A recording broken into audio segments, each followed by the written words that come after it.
जय हिंद दोस्तों, स्वागत है आपका अपने YouTube channel multimedia education point में। दोस्तों, आज हम पॉलिटिकल साइंस कोर्स कोड 305 के उन क्वेश्चंस को देखेंगे जो हमारे परीक्षा के दृष्टिकोण से महत्वपूर्ण हैं, और हम इस वीडियो में उन क्वेश्चंस को रखने का प्रयास किए हैं जो हमारे परीक्षा के दृष्टिकोण से महत्वपूर्ण हैं और आने के चांसेस ज़्यादा हैं।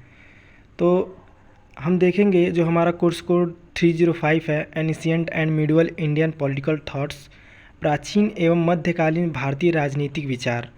तो इसके संबंध में जो हमारे एग्ज़ाम होंगे कोर्स कोड 305 के, उसी के संबंध में यह वीडियो है। उससे रिलेटेड जो MCQ क्वेश्चंस है, उस MCQ क्वेश्चंस को हम अच्छे से देखेंगे। अगर कहीं भी कोई भी त्रुटि होती है तो माफ़ कीजिएगा। आइए दोस्तों, ज़्यादा समय व्यतीत न करते हुए सीधे हम अपने टॉपिक पे आते हैं। तो आज का जो हमारा पहला क्वेश्चन है दोस्तों, वह यह है कि मनु ने मंत्री पद के लिए किसे सर्वथा अयोग्य माना है। तो इसमें कह रहा है दोस्तों कि मनु ने मंत्री पद के लिए किसे सर्वथा अयोग्य माना है। तो इसका आंसर हो जाएगा दोस्तों शूद्र को। किनको अयोग्य माना है मंत्री पद के लिए?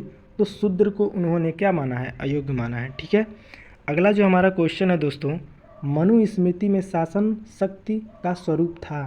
तो जो मनु स्मृति में शासन शक्ति का स्वरूप था वो कैसा था? तो विकेंद्रित था। कैसा था दोस्तों? विकेंद्रित था। ठीक है दोस्तों, जब 1 से 2 बार आप वीडियो को देखेंगे ना तो अच्छे से आपको क्वेश्चंस कवर हो जाएंगे और याद भी हो जाएगा। जब आपके सामने क्वेश्चंस आएंगे तो आप ऑप्शन को देख करके फाइंड कर पाएंगे कि हमारा कौन सा ऑप्शन राइट होगा। ठीक है, तो हमारा जो तीसरा क्वेश्चन है इसी क्रम में, दंड ही समस्त प्रजा पर शासन करता है। जब प्रजा सोती है तो दंड जागता है। चोर दंड के भय से चोरी नहीं करते। उपरोक्त कथन किसका है? तो ये कथन किसका है आपको बताना है दोस्तों। तो ये कथन जो है वो मनु का है। किसका है? मनु का यह कथन है। अगला जो क्वेश्चन है इसी क्रम में, मनु द्वारा उल्लेखित दंडों में से एक नहीं है।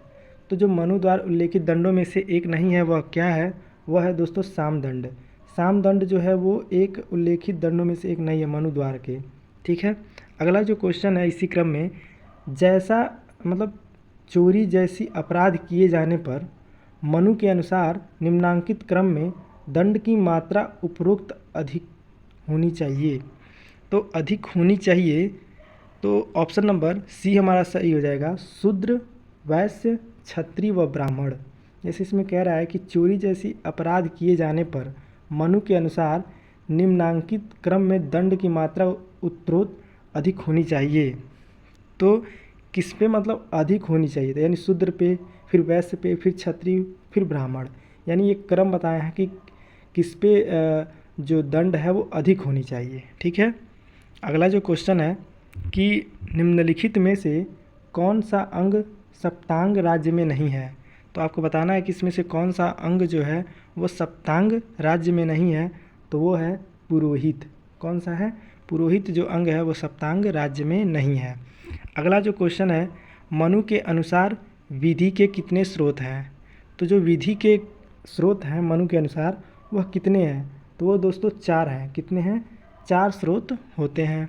अगला जो क्वेश्चन है इसी क्रम में, मनु राज्य की उत्पत्ति के किस सिद्धांत के समर्थक थे। मनु राज्य की उत्पत्ति के किस सिद्धांत के समर्थक थे? तो हम देखते हैं वो हो जाएगा दोस्तों विकासवादी सिद्धांत के। दैवी सिद्धांत के समर्थक के। किसके सिद्धांत के समर्थक थे? तो वो दैवी सिद्धांत के समर्थक थे। अगला जो क्वेश्चन है इसी क्रम में, निम्नलिखित में से किस पुस्तक का गांधी पर प्रभाव पड़ा। तो जो इसमें से आपको बताना है कि गांधी जी का किस पुस्तक मतलब का उन पर प्रभाव पड़ा था। तो अनटू द लास्ट जो बुक है उन पर उनको प्रभाव पड़ा था। आप सबको पता भी होगा कि जो अनटू द लास्ट बुक थी उसी बुक का प्रभाव गांधी जी पे पड़ा था। अगला जो क्वेश्चन है इसी क्रम में, मनु राज्य की उत्पत्ति के किस सिद्धांत के समर्थक थे। तो जो मनु राज्य की उत्पत्ति किस सिद्धांत के समर्थक थे? तो वे थे दैवी सिद्धांत। अभी ये क्वेश्चन हमने पीछे क्वेश्चन में देखा भी है। ठीक है, तो ये हो जाएगा दैवी सिद्धांत। अगला जो क्वेश्चन है दोस्तों, मनु के अनुसार राजा प्रकृति के कितने श्रेष्ठ तत्वों के समन्वित रूप से निर्मित है। तो वो हो जाएगा दोस्तों 8। कितना होगा? 8 हमारा हो जाएगा आंसर। अगला जो क्वेश्चन है 12वां, मनु के अनुसार विवाह कितने प्रकार के होते हैं। तो आपको बताना है कि जो मनु के अनुसार विवाह होते हैं वो कितने प्रकार के होते हैं। तो वो 2 प्रकार के होते हैं। कितने प्रकार के होते हैं? 2 प्रकार के होते हैं। अगला क्वेश्चन है कि मनु के अनुसार राज्य के कुल कितने अंग हैं। तो मनु के अनुसार जो राज्य की संख्या है वह 7 होती है। कितनी होती है? 7 होती है। ठीक है दोस्तों। अगला जो क्वेश्चन है इसी क्रम में कि मनुस्मृति बाइबिल की अपेक्षा कहीं अधिक अनुपम, उत्कृष्ट और बौद्धिक ग्रंथ है, यह कथन किसका है। तो ये जो कथन है दोस्तों ये नीत्शे का है। किसका है? नीत्शे का है। अगला जो क्वेश्चन है मनुस्मृति है एक। तो आपको बताना है कि जो मनुस्मृति है वह एक क्या है। तो वो मनुस्मृति जो है वह एक धर्मशास्त्र है। क्या है दोस्तों? वह एक धर्मशास्त्र है मनुस्मृति। ठीक है। इसी क्रम में जो हमारा अगला क्वेश्चन है कि ठीक है, हिंदू कानून की आधारशिला माना जाता है। ठीक है, हिंदी कानून की आधारशिला माना जाता है। तो किसे माना जाता है आधारशिला? तो वो है हमारी मनुस्मृति। ठीक है, मनुस्मृति को ही आधारशिला माना जाता है। ठीक है। अगला जो क्वेश्चन है कि मनुस्मृति का अंग्रेजी अनुवाद किसने किया। ठीक है, तो मनुस्मृति का जो अंग्रेजी अनुवाद किया था विलियम जोन्स ने किया था। किसने किया था? याद रखिएगा, विलियम जोन्स ने अंग्रेजी में अनुवाद किया था मनुस्मृति का। अगला जो क्वेश्चन है कि मनु शब्द किस शब्द से बना है। इम्पॉर्टेंट क्वेश्चन है कि जो मनु शब्द है वह किससे बना है। तो वह मनन शब्द से बना है। याद रखिएगा कि मनन शब्द से क्या बना है? मनु बना है। किससे बना है? मनन शब्द से। अगला जो क्वेश्चन है कि मनु को किसका पुत्र कहा जाता है। तो जो मनु को किसका पुत्र कहा जाता है। तो मनु ब्रह्मा के पुत्र माने जाते हैं। किसके पुत्र माने जाते हैं? तो ब्रह्मा के पुत्र माने जाते हैं मनु। किसने कहा है कि राज्य कार्य अकेले राजा द्वारा नहीं चलाया जा सकता। तो किसने कहा था? तो ये मनु ने कहा था कि जो राज्य कार्य है वो अकेले राजा द्वारा नहीं चलाया जा सकता। अगला और इसी में हमारा जो क्वेश्चन है, किसने कहा है कि मंत्रियों के विभागों का वितरण योग्यता के अनुसार करना चाहिए। तो योग्यता के अनुसार मंत्रियों के विभागों का वितरण करना चाहिए, किसने कहा है? तो यह मनु ने कहा है। ठीक है, याद रखिएगा, मनु ने कहा है। अगला हमारा इसी क्रम में है, इसे पृथ्वी पर जो कुछ भी है, मतलब इस पृथ्वी पर जो भी कुछ है वह ब्रह्मांड ही है। ब्रह्मांड ब्रह्म का ज्येष्ठ एवं श्रेष्ठ पुत्र है, किसने कहा है? तो ये दोस्तों आप सबको पता। तो किसने कहा था दोस्तों? मनु ने कहा था। किसने कहा था? मनु जी ने कहा था कि इस पृथ्वी पर जो कुछ भी है वह ब्रह्मांड ही है। ब्रह्मांड ब्रह्म का ज्येष्ठ एवं श्रेष्ठ पुत्र है। तो ये मनु ने कहा था। ठीक है। अगला हमारा इसी क्रम में क्वेश्चन है कि मनु ने राज्य को कितने भागों में विभक्त किया था। तो जो मनु ने राज्य को विभक्त किया है वह 2 भागों में विभक्त किया है। कितने भागों में विभक्त किया है? 2 भागों में विभक्त किया है। अगला जो क्वेश्चन है कि मनुस्मृति में शासन की सबसे छोटी इकाई कहलाती है। जो मनुस्मृति में शासन की सबसे छोटी इकाई है वह ग्राम होती है। क्या होती है? ग्राम जो है वह सबसे छोटी इकाई कहलाती है। अगला हमारा क्वेश्चन है, दंड ही राजा है, किसने कहा है? तो जो दंड ही राजा है वह मनु जी ने कहा है। किसने कहा है? मनु जी ने कहा है। अगला हमारा क्वेश्चन है कि मनु के अनुसार कानून का सबसे महत्वपूर्ण स्रोत क्या है। तो जो मनु के अनुसार कानून का सबसे महत्वपूर्ण स्रोत है वह वेद है। क्या है? वेद ही हमारा महत्वपूर्ण स्रोत है। अगला जो क्वेश्चन है, मनु के अनुसार न्यायाधीश होने चाहिए। तो मनु के अनुसार आपको बताना है कि न्यायाधीश कौन होना चाहिए, ये आपको बताना है। तो इसमें से हो जाएगा ब्राह्मण। उनके अनुसार ब्राह्मण क्या होना चाहिए? न्यायाधीश होना चाहिए। ठीक है। तो किसने कहा है कि राजा को साम दाम और भेद नीति का प्रयोग करके अन्य राज्य को जीतना चाहिए, न कि युद्ध द्वारा। तो यह बात किसने कहा है दोस्तों? तो आप सबको पता होगा, मनु जी ने कहा है। किसने कहा है?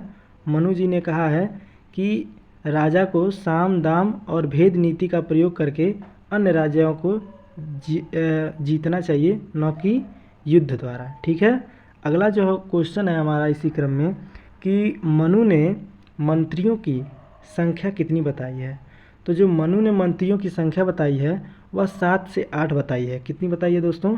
7 से 8 बताई है मनु ने। अगला जो क्वेश्चन है कि किसने कहा है कि राजा का कर्तव्य है कि वह प्रजा की रक्षा करे और उसके बदले में उनकी उपज का छठा भाग प्राप्त करे? तो मनु ने कहा है। किसने कहा है? मनु ने कहा है कि राजा का कर्तव्य है वह प्रजा की रक्षा करे और उसके बदले में उनकी उपज का छठा भाग प्राप्त करे। अगला जो क्वेश्चन है कि मनु ने धर्म और राज को परस्पर माना है, तो क्या माना है?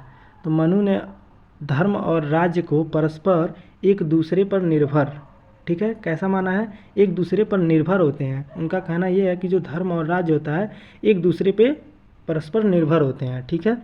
अगला जो क्वेश्चन है कि धर्म से मनु का आशय है, तो जो धर्म से मनु का आशय है वह क्या है? तो वह है कर्तव्य का पालन करना। जैसे उनके अनुसार धर्म जो होता है वह क्या होता है? कर्तव्य का पालन करना ही हमारा क्या है? धर्म है, उनका मानना है। अगला जो क्वेश्चन है कि यदि राज्य में वेद प्राणी ब्राह्मण भूख से दुख पाता है तो राज्य शीघ्र ही नष्ट हो जाएगा। शासक को यह चेतावनी किसने दी? तो किसने दी थी दोस्तों? तो वो मनु जी ने दिया था। किसने दिया था? मनु ने। अगला जो क्वेश्चन है मनु स्मृति में कुल कितने अध्याय हैं? मोस्ट इंपॉर्टेंट क्वेश्चन है कि मनु स्मृति में कुल कितने अध्याय हैं? तो वह 12 अध्याय हैं। कितने अध्याय हैं दोस्तों? 12 अध्याय हैं। अगला जो क्वेश्चन है कि इसकी तुलना सरलता से ल्यूक्रेटियस के महाकाव्य से की जा सकती है। मनु स्मृति के संबंध में यह कथन किसका है? तो ये जो कथन है दोस्तों वो किथ का है। किसका है? किथ का है। किसका है? किथ का। अगला जो क्वेश्चन है एक पहिए की गाड़ी की भांति राजकाज भी बिना सहायता सहयोग से नहीं चलाया जा सकता। किसने कहा है? तो एक पहिए की गाड़ी के भांति राजकाज भी बिना सहायता सहयोग से नहीं चलाया जा सकता, यह कौटिल्य ने कहा है। किसने कहा है? कौटिल्य ने कहा है। अगला जो क्वेश्चन है कौटिल्य के अनुसार दुर्ग कितने प्रकार के होते हैं? तो कौटिल्य के अनुसार जो दुर्ग होते हैं दोस्तों वह 4 प्रकार के होते हैं। कितने प्रकार के होते हैं? 4 प्रकार के होते हैं। अगला जो क्वेश्चन है कि राजा और प्रजा में पिता और पुत्र का संबंध होना चाहिए, यानी कि इसमें कह रहा है कि राजा और प्रजा जो होते हैं उसमें पिता और पुत्र की संबंध होना चाहिए। तो यह बात किसने कहा है? तो कौटिल्य जी ने कहा है, ठीक है, याद रखिएगा, मोस्ट इंपॉर्टेंट क्वेश्चन है। अगला जो क्वेश्चन है नगर राज्य शब्द का प्रयोग किसके लिए होता है? तो जो नगर राज्य है इस शब्द का प्रयोग किसके लिए होता है? तो यह प्राचीन यूनानी राज्यों के लिए होता है। किसके लिए होता है? प्राचीन यूनानी राज्यों के लिए होता है। अगला जो क्वेश्चन है कि राजनीतिक विज्ञान शब्द सर्वप्रथम किसने प्रयोग किया? तो राजनीतिक विज्ञान शब्द का सर्वप्रथम प्रयोग विलियम गाडविन ने किया था। किसने किया था? विलियम गाडविन ने किया था। अगला जो क्वेश्चन है कि सदाचार ही ज्ञान है और अज्ञान बुराई है, यह कथन है। तो सदाचार ही ज्ञान है और अज्ञान बुराई है, यह कथन सुकरात का है। किसका है दोस्तों? सुकरात का है। अगला जो क्वेश्चन है कि प्राचीन भारत का महानतम कूटनीतिज्ञ कौन थे? तो वो थे हमारे कौटिल्य। आप सब लोग जानते भी होंगे, कौटिल्य जी हैं। अगला जो क्वेश्चन है कि राज्य के सप्तांग सिद्धांत के प्रेरणा कौन है? तो राज्य के सप्तांग सिद्धांत के प्रेरणा कौन है? तो वह है दोस्तों कौटिल्य। कौन है?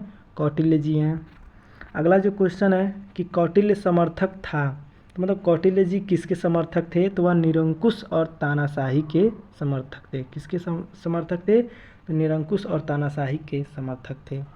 अगला जो क्वेश्चन है कि कौटिल्य के विदेश नीति में कितने सिद्धांत हैं? तो जो कौटिल्य के विदेश नीति है उसमें 4 सिद्धांत हैं। कितने सिद्धांत हैं? 4 सिद्धांत हैं।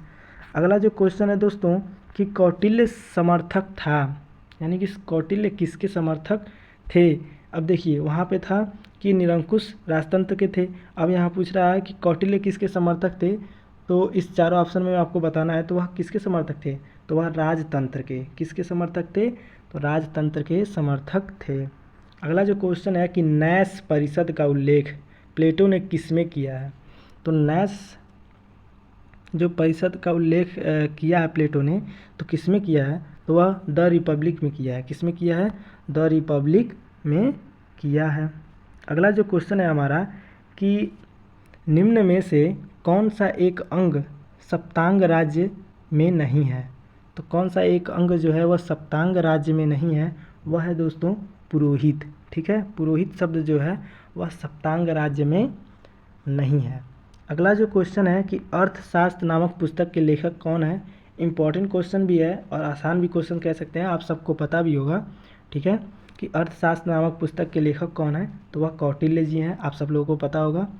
अगला जो क्वेश्चन है कि कौटिल्य के लिए स्वामी का अर्थ है, यानी कि उनके अनुसार आपको बताना है कि जो स्वामी का अर्थ होता है वह क्या होता है।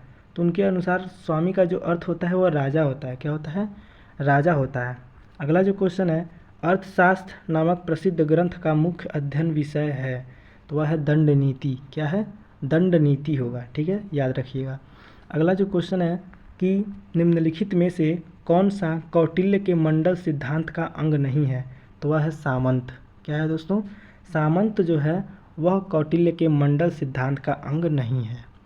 अगला इसी क्रम में क्वेश्चन है कि कौटिल्य के अनुसार मंत्रिपरिषद में मंत्रियों की नियुक्ति का क्या आधार था।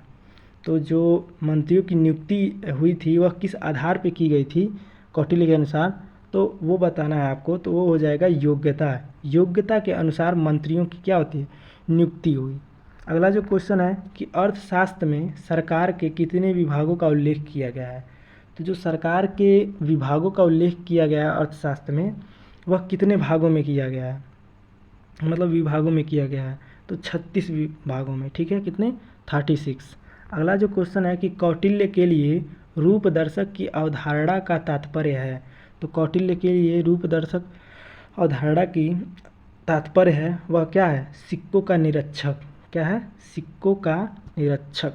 अगला जो क्वेश्चन है कि निम्नलिखित में से कौन कौटिल्य के राज्य का अंग नहीं है, तो वह है वर्ण व्यवस्था। क्या है, वर्ण व्यवस्था कौटिल्य के राज्य का अंग नहीं है। अगला जो क्वेश्चन है दोस्तों, बुद्ध ने परिनिर्वाण प्राप्त किया। तो आप सबको पता होगा, इम्पोर्टेंट क्वेश्चन भी है हम कह सकते हैं और आसान भी है। जो बुद्ध जी का महापरिवार निर्वाण जो हुआ था वह कहाँ हुआ था, तो वह कुशीनगर में हुआ था, आप सबको पता भी होगा। ठीक है, कुशीनगर में। अगला जो क्वेश्चन है कि संभवनाथ का प्रतीक चिन्ह क्या था। तीर्थंकर थे वो, तो जो संभवनाथ का प्रतीक चिन्ह था वह क्या था, तो वह घोड़ा था। ठीक है, याद रखिएगा, घोड़ा था संभवनाथ का प्रतीक चिन्ह। ठीक है, वह तीर्थंकर थे। अगला जो क्वेश्चन है, जिसके बाद तीर्थंकर संभवनाथी तीर्थंकर का जन्म हुआ था, तो वह कहाँ हुआ था आपको बताना है। तो वो अजीतनाथी में। कहाँ हुआ था दोस्तों, अजीतनाथी में। अगला जो क्वेश्चन है, ठीक है, कि प्रसिद्ध इंडो यूनानी परिजन जिन्होंने बौद्ध धर्म का ग्रहण किया था वह कहाँ के थे। तो आपको बताना है दोस्तों वह कहाँ थे, तो वो थे मेनांडर। ठीक है दोस्तों, कहाँ के थे, मेनांडर के। अगला जो क्वेश्चन है कि बुद्ध को ज्ञान और करुण के सागर के रूप में प्रतिष्ठित किया गया। तो जब मतलब बुद्ध को ज्ञान और करुण के सागर के रूप में प्रतिष्ठित किया गया, वो कहाँ, तो अमरकोश। कहाँ दोस्तों, अमरकोश, याद रखिएगा। अगला जो क्वेश्चन है कि अभिनंदन नाथ दीक्षा मिलने के कितने दिन बाद तीर्थंकर ने पहला वारण शुरू किया। तो कितने दिन बाद, तो 2 दिन बाद। कितने दिन बाद, 2 दिन बाद, याद रखिएगा। अगला जो क्वेश्चन है कि जैन साहित्य में निम्नलिखित में से किस तीर्थंकर को प्रजापति, आदि ब्रह्मा और आदिनाथ के नाम से जाना जाता है। तो किसे जाना जाता है, तो ऋषभनाथी को। किसको जाना जाता है दोस्तों, ऋषभनाथी को आदि ब्रह्मा और आदिनाथ और प्रजापति के नाम से जाना जाता है, याद रखिएगा। अगला क्वेश्चन है कि जैनियों द्वारा अपनी पवित्र पुस्तकों के लिए प्रयुक्त एक सामूहिक शब्द है। तो प्रयुक्त एक सामूहिक शब्द क्या है, वह है अंग। अंग जो है वो जैनियों द्वारा अपनी पवित्र पुस्तकों के लिए एक सामूहिक शब्द है, अंग। अगला जो क्वेश्चन है दोस्तों कि उस स्थान का उल्लेख करें जहाँ बुद्ध को ज्ञान प्राप्त हुआ था। ठीक है, तो जहाँ पे बुद्ध को ज्ञान प्राप्त हुआ था तो वहाँ वह सब आप सबको पता भी होगा, बोध गया। कहाँ पे दोस्तों, बोध गया में बुद्ध भगवान को क्या हुआ था, ज्ञान प्राप्त हुआ था। अगला जो क्वेश्चन है कि भारत के बाहर बौद्ध धर्म को सबसे पहले स्वीकार किया गया था। तो भारत के बाहर बौद्ध धर्म को सबसे पहले स्वीकार किया गया था, तो कहाँ किया गया था? तो श्रीलंका में। कहाँ किया गया था दोस्तों? तो श्रीलंका में सबसे पहले स्वीकार किया गया था। किस गणराज्य को गौतम बुद्ध थे, मतलब किस गणराज्य के गौतम बुद्ध थे? तो वह शाक्य गणराज्य के। कौन से गणराज्य के थे? तो वह शाक्य गणराज्य के थे। अगला जो क्वेश्चन है दोस्तों, अशोक बौद्ध भिक्षु से काफ़ी प्रभावित थे, जिन्हें कहा जाता है, यानी कि वह कौन भिक्षु थे जिससे वह अशोक प्रभावित था? तो वह उपगुप्त। कौन थे? उपगुप्त। ठीक है, बौद्ध भिक्षुक थे उपगुप्त, जिससे काफ़ी वह क्या थे? प्रभावित थे अशोक। अगला जो क्वेश्चन है कि अभिनंदन नाथ ने प्रथम गंधार का क्या नाम था जो तीर्थंकर थे? तो वह वज्रनाथी। क्या नाम था उनका?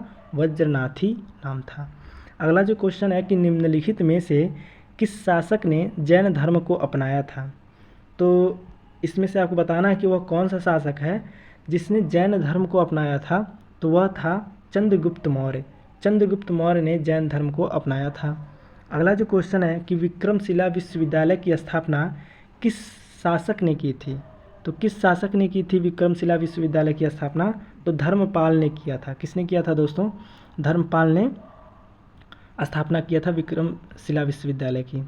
अगला जो क्वेश्चन है कि किस पेड़ के नीचे सुमतिनाथ तीर्थंकर ने कैवल्य प्राप्त किया ज्ञान, मतलब ज्ञान प्राप्त किया था किस पेड़ के नीचे सुमतिनाथ ने? तो वह था प्रियंगु। कौन सा वृक्ष था? प्रियंगु वृक्ष। ठीक है, प्रियंगु वृक्ष के नीचे।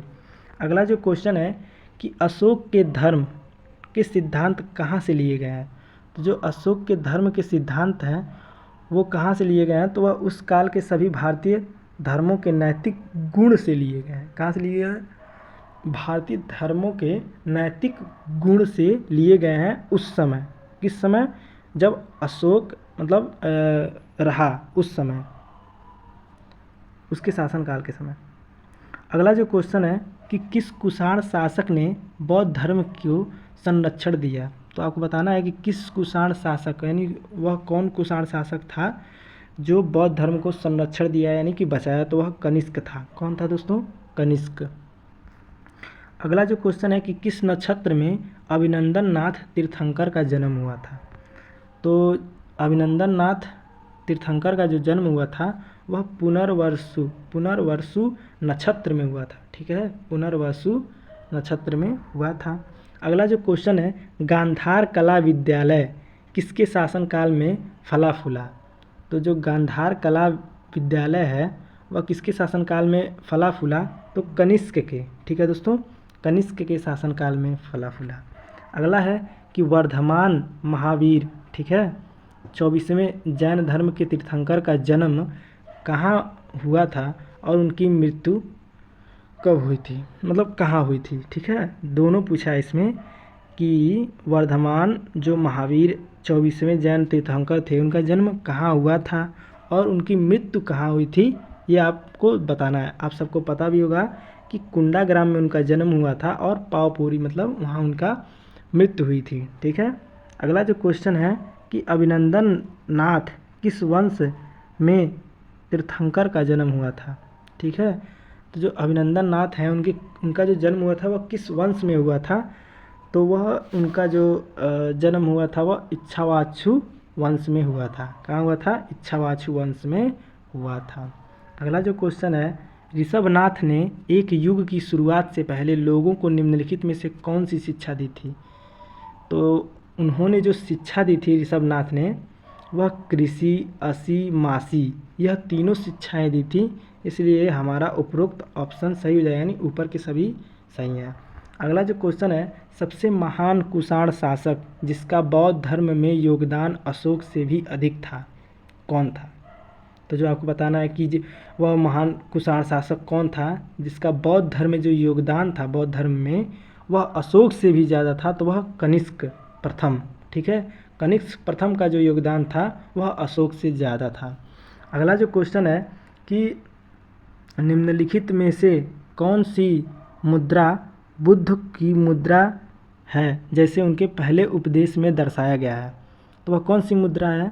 तो वह मुद्रा दोस्तों धर्मचक्र मुद्रा है। कौन मुद्रा है? धर्मचक्र। अगला जो क्वेश्चन है कि बौद्ध बनने वाला पहला इंडो यूनानी राजा कौन था।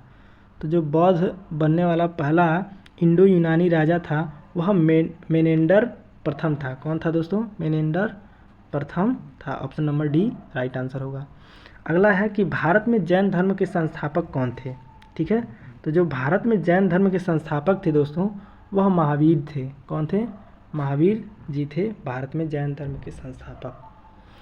अगला जो क्वेश्चन हो जाएगा इसी क्रम में, गौतम बुद्ध की पहली नन कौन थी। ठीक है, जो गौतम बुद्ध की पहली नन थी वह कौन थी? तो गौतमी थी। कौन थी? गौतमी जी थी। अगली जो क्वेश्चन है कि बुद्ध ने किस भाषा में उपदेश दिया था।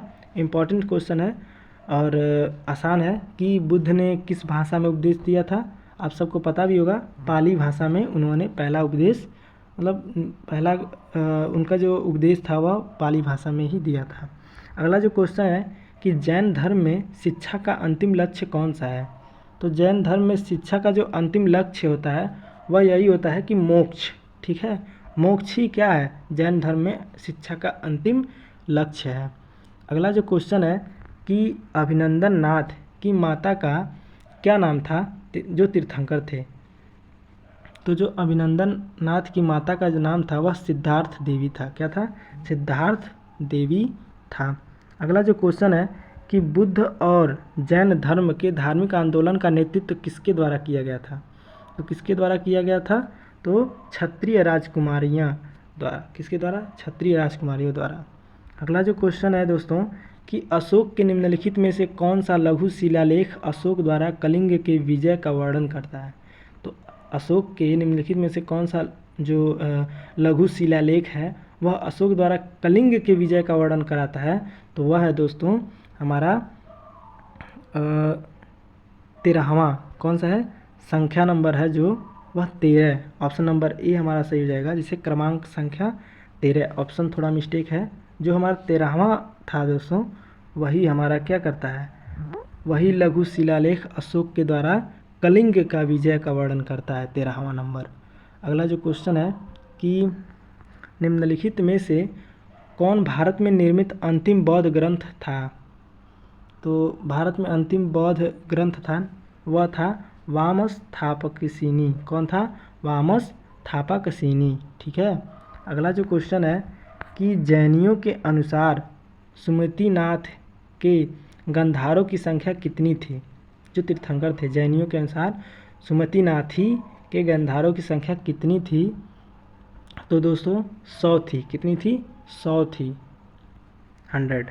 अगला जो क्वेश्चन है बौद्ध धर्म किसके शासनकाल में महायान और हीनयान विभाजित था। मतलब महायान और हीनयान में विभाजित हुआ वह बौद्ध धर्म के किसके शासनकाल में। तो कनिष्क के शासनकाल में। किसके शासनकाल में? कनिष्क के शासनकाल में। अगला जो क्वेश्चन है उस सही भाषा का चयन करें जिसमें जैन और बौद्ध साहित्य लिखा गया है। तो आपको उस भाषा का चयन करें जिसमें जैन और बौद्ध साहित्य लिखा गया है। वह है हमारा दोस्तों प्राकृतिक और संस्कृत। ठीक है, तो इसमें हमारा जो ऑप्शन सही होगा दोस्तों ये हो जाएगा। तो इसमें थोड़ा सा ऑप्शन मिस्टेक है। इसमें जैसे पूछा है क्वेश्चन उस सही भाषा का चयन करें जिसमें जैन और बौद्ध साहित्य लिखा गया था। तो वह लिखा जो गया था दोस्तों वो प्राकृतिक और पाली इन दो भाषाओं में लिखा गया था। ठीक है, तो ऑप्शन मिस्टेक है, ए व बी होना चाहिए, लेकिन इसमें जो ऑप्शन टाइपिंग में मिस्टेक हुआ है तो आप ऐसे याद रखिएगा प्राकृतिक और पाली इन दोनों भाषाओं में लिखा गया था। तो यानी कि ए व सी ठीक है हमारा राइट आंसर होगा। ठीक है, ए और सी हमारा राइट आंसर होगा कि इन दो भाषाओं में लिखा गया था, प्राकृतिक और पाली भाषा में। ठीक है, याद रखिएगा। अगला जो क्वेश्चन है कि निम्नलिखित में से किस शासक ने बौद्ध सीत में प्रवेश नहीं किया। तो वह कौन सा शासक था दोस्तों जो बौद्ध सीत में प्रवेश नहीं किया। तो समुद्रगुप्त। कौन था दोस्तों? समुद्रगुप्त। अगला जो क्वेश्चन है चौथी और अंतिम बौद्ध परिषद किसके द्वारा बुलाई गई थी। तो कनिष्क के द्वारा बुलाई गई थी। किसके द्वारा बुलाई गई थी? कनिष्क के द्वारा बुलाई गई थी। अगला जो क्वेश्चन है दोस्तों बुद्ध धम्म और संघ को मिलाकर जाना जाता है? बुद्ध धम्म और संघ को मिलाकर जाना जाता है त्रिरत्न। किसके नाम से जाना जाता है? त्रिरत्न के नाम से जाना जाता है। अगला जो क्वेश्चन है, कम उम्र से संभवनाथ ने क्या किया तीर्थंकर मध्यकालीन बादलों के बिखराव को देखते हुए महसूस करते हैं? तो वैराग्य, ठीक है, वैराग्य धारण किया, जिसको देख करके तीर्थंकर जो मध्यकालीन बादलों के बिखराव को देखते हुए महसूस करते हैं। अगला जो क्वेश्चन है कि अकबर का मकबरा कहाँ स्थित है? आप सबको पता भी होगा कि जो अकबर का मकबरा है दोस्तों वो सिकंदर में स्थित है। कहाँ है? सिकंदर में। अगला जो क्वेश्चन है कि ताजमहल को संगमरमर से ताजमहल को संगमरमर में सपना कहा जाता है? किस स्मारक को पत्थर का सपना कहा जाता है? यानी किस स्मारक को पत्थर का सपना कहा जाता है? तो पंचमहल को ही पत्थर का सपना कहा जाता है। अगला जो क्वेश्चन है कि निम्नलिखित में से कौन सी गजनी के सुल्तान महमूद के कहने पर भारत आया था? तो निम्नलिखित में से कौन गजनी के सुल्तान महमूद के कहने पर भारत आया था? तो वह था एआई बैरूनी। कौन था? एआई बैरूनी जो था वह गजनी सुल्तान महमूद के कहने पर भारत आया था। ठीक है, ऑप्शन नंबर सी। अगला जो क्वेश्चन है कि सूरदास निम्नलिखित में से किस संत के शिष्य थे? तो सूरदास जो शिष्य थे वह वल्लभाचार्य के थे। किसके शिष्य थे? वल्लभाचार्य के शिष्य थे सूरदास जी। अगला जो क्वेश्चन है कि निम्नलिखित में से किसने दूसरों की तुलना में उद्यान लगाने में अधिक रुचि ली? तो वह बाबर ने। किसने? बाबर ने, याद रखिएगा।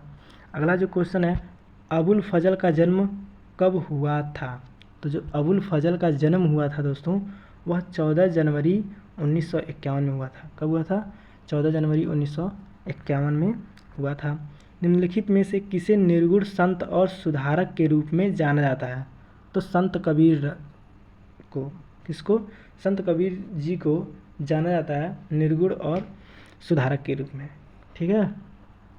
अगला जो क्वेश्चन है हुमायूं की जीवनी किसके द्वारा लिखी गई है? तो जो हुमायूं की जीवनी है वह गुलबदन बेगम के द्वारा लिखा गया है। आप सबको पता भी होगा कि जो गुलबदन बेगम है वह हुमायूं की जीवनी लिखी थी। अगला जो क्वेश्चन है कि अकबर ने इबादत खान की स्थापना की। तो जो अकबर ने इबादत खान की स्थापना की थी वह फतेहपुर सीकरी में की थी। कहाँ की थी दोस्तों? फतेहपुर सीकरी में। अगला जो क्वेश्चन है कि मनसबदारी प्रथा कहाँ से उधार ली गई थी? तो जो मनसबदारी प्रथा है वह मंगोलिया से ली गए थे। मंगोलिया से। कहाँ से? मंगोलिया। अगला जो क्वेश्चन है कि साखी शबद और रामायणी किसकी उल्लेखनीय कार्य थे? तो आप सबको पता भी होगा कि साखी शबद रामायणी यह कबीरदास की है। किसकी है? कबीरदास जी की है। अगला जो क्वेश्चन है कि मध्यकालीन भारत का कंदरिया महादेव मंदिर किस भगवान को समर्पित है? तो वह है शिव जी को समर्पित है कंदरिया महादेव मंदिर। अगला जो क्वेश्चन है कि तुलसीदास ने किसके शासनकाल के दौरान अपने रामचरितमानस की रचना की? तो जो तुलसीदास ने अपने रामचरितमानस की जो रचना की थी वह अकबर के शासनकाल में किया था। किसके शासनकाल में? अकबर के शासनकाल में, याद रखिएगा। अगला क्वेश्चन है कि आगरा का किला किसके द्वारा बनवाया गया? तो जो आगरा का किला है दोस्तों वह अकबर के द्वारा बनवाया गया था। किसके द्वारा बनवाया गया था? अकबर के द्वारा बनवाया गया था, याद रखिएगा। ठीक है। अगला जो क्वेश्चन है कि गीता गोविंदम के लेखक कौन है? तो जो गीता गोविंदम के लेखक हैं वह जयदेव हैं। कौन है दोस्तों? जयदेव हैं गीता गोविंदम के लेखक। अगला जो क्वेश्चन है कि अहमद शाह अब्दाली के भारत पर आक्रमण के समय मुगल का बादशाह कौन था? तो जो अहमद शाह अब्दाली के भारत पर आक्रमण के समय मुगल का बादशाह था वह शाह आलम प्रथम था। कौन था दोस्तों? शाह आलम प्रथम था। किसके समय? अहमद शाह अब्दाली के भारत पर आक्रमण के समय मुगल बादशाह शाह आलम प्रथम था। ठीक है। अगला जो क्वेश्चन है कि दिल्ली सल्तनत की दरबारी भाषा थी। तो जो दिल्ली सल्तनत की दरबारी भाषा थी वह फारसी थी। क्या थी दोस्तों? फारसी थी दिल्ली सल्तनत की दरबारी भाषा। अगला जो क्वेश्चन है कि अलबरूनी किसके साथ भारत आया? इम्पोर्टेंट क्वेश्चन है। अलबरूनी किसके साथ भारत आया था? तो वो गजनी के महमूद के साथ, ठीक है, गजनी के महमूद के साथ वह भारत आया था। अगला क्वेश्चन है कि एक परगने का प्रभारी कौन था? एक परगने का प्रभारी कौन था? तो सिकदारो था। कौन था? सिकदारो, ठीक है, सिकदारो, याद रखिएगा। अगला जो क्वेश्चन है कि तुगलक वंश की नींव किसने रखा? तो तुगलक वंश की जो नींव रखी थी दोस्तों, वह गाजी मलिक ने रखी थी। किसने रखी थी? गाजी मलिक ने उसकी नींव रखी थी, ठीक है। और संस्थापक तो आपको पता ही होगा, गयासुद्दीन तुगलक। अगला जो क्वेश्चन है कि अलबरूनी किस भाषा को विशाल पहुंच वाली भाषा कहता था?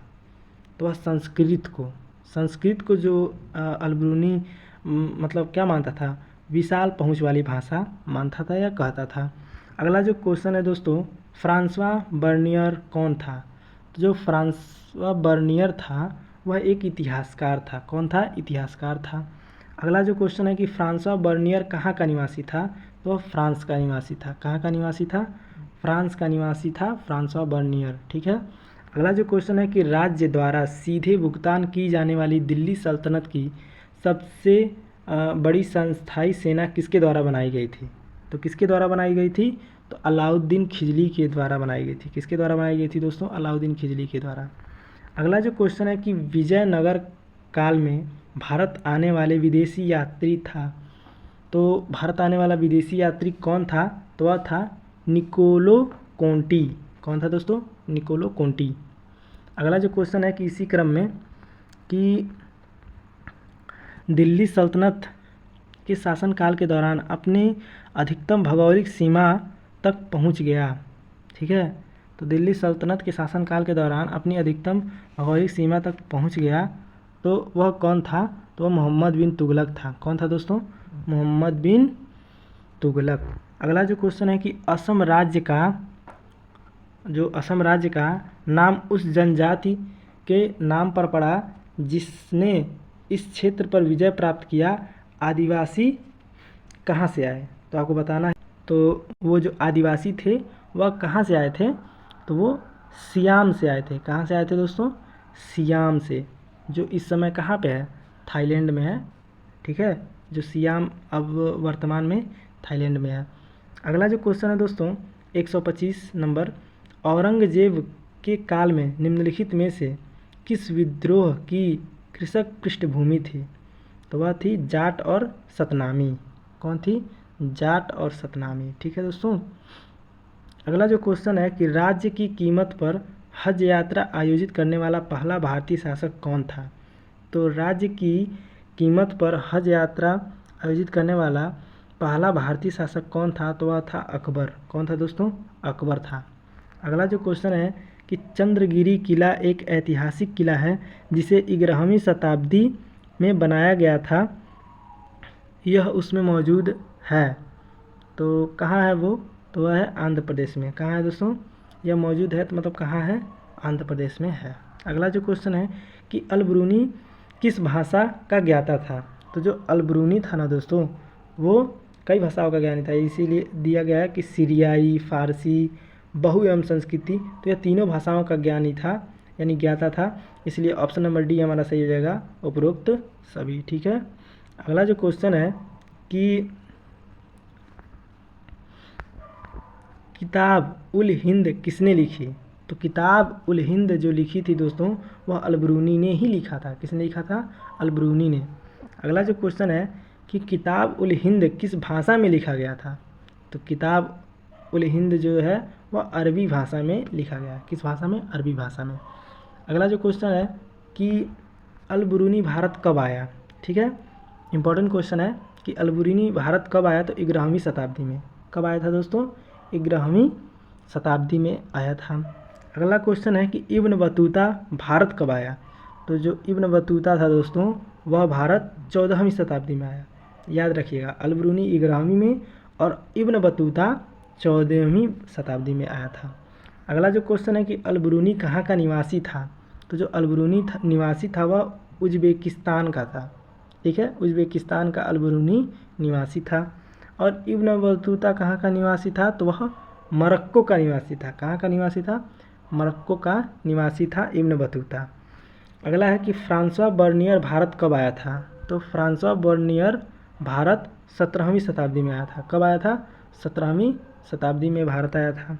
अगला जो क्वेश्चन है, इब्न बतूता द्वारा लिखा गया यात्रा वृत्तांत को क्या कहा गया है, तो जो इब्न बतूता द्वारा यात्रा वृत्तांत लिखा गया है उसको रिहला कहा गया है। क्या कहा गया है, रिहला। ठीक है। अगला जो क्वेश्चन है दोस्तों कि रिहला किस भाषा में लिखी गई है, तो अरबी भाषा में लिखी गई है। किस भाषा में लिखी गई है, अरबी भाषा में लिखी गई है। अगला जो क्वेश्चन है कि महमूद गजनवी एक दरबार का प्रसिद्ध इतिहासकार कौन था, तो महमूद गजनवी कर दरबार का मतलब महमूद गजनवी के दरबार का प्रसिद्ध इतिहासकार कौन था, तो वह अलबरूनी ही था। ठीक है, अलबरूनी जो था वह महमूद गजनवी के दरबार का प्रसिद्ध इतिहासकार था। अगला जो क्वेश्चन है कि इब्न बतूता किसके शासनकाल में भारत आया। इब्न बतूता जो है दोस्तों वह महमूद गजनवी के शासनकाल में भारत आया था। ठीक है, महमूद गजनवी के शासनकाल में इब्न बतूता भारत आया था। अगला जो क्वेश्चन है कि महमूद गजनवी ने भारत पर कितने बार आक्रमण किए, तो जो महमूद गजनवी ने भारत पर 17 बार आक्रमण किया था। कितने बार आक्रमण किया था, 17 बार आक्रमण किया था। ठीक है दोस्तों, याद रखिएगा। अगला क्वेश्चन है कि इब्न बतूता कितने वर्षों तक दिल्ली में रहा, तो जो इब्न बतूता है वह 9 वर्षों तक दिल्ली में रहा है। कितने वर्षों तक रहा है दोस्तों, 9 वर्षों तक दिल्ली में रहा है। और इसी में 2-4 क्वेश्चन और याद रखिएगा कि अबुल फजल किसके दरबार का 9 रत्नों में से एक था, तो आप सबको पता होगा कि जो अबुल फजल था वह अकबर के दरबार के, किसके दरबार के, अकबर के। ठीक है, अकबर के दरबार के जो था वह क्या था, 9 रत्नों में से एक था। कौन, अबुल फजल। ठीक है, और एक अगला क्वेश्चन याद रखिएगा कि अबुल फजल ने अकबरनामा एवं अकबरनामा एवं एक और कोई पुस्तक लिखी थी जिसकी रचना की थी, तो वह कौन थी, तो वह आईने अकबरी। ठीक है, यानी कि अकबरनामा और आईने अकबरी यह दोनों पुस्तक जो है वो अबुल फजल ने लिखा था। ठीक है, याद रखिएगा। और एक और क्वेश्चन याद रखिएगा कि अबुल फजल का जन्म कहाँ हुआ था, तो आगरा में हुआ था। ठीक है, अबुल फजल का जो जन्म हुआ था वह आगरा में हुआ था। और ये क्वेश्चन ज़रूर याद रखिएगा कि जो आईने अकबरी और अकबरनामा है वो अबुल फजल ने लिखा था। ठीक है, तो ये थे हमारे जो कोर्स कोड 305 के संबंध में थे। आशा करता हूँ कि आप लोगों को समझ में आया होगा, और जो भी कोई त्रुटि हुई होगी, कहीं गलती हुई होगी तो माफ़ कीजिएगा। अगले वीडियो में हम नेक्स्ट वीडियो में सुधारने का कोशिश करेंगे। तब तक के लिए अलविदा चाहेंगे और मिलते हैं फिर दोस्तों अगले वीडियो में। तब तक के लिए जय हिंद, जय भारत।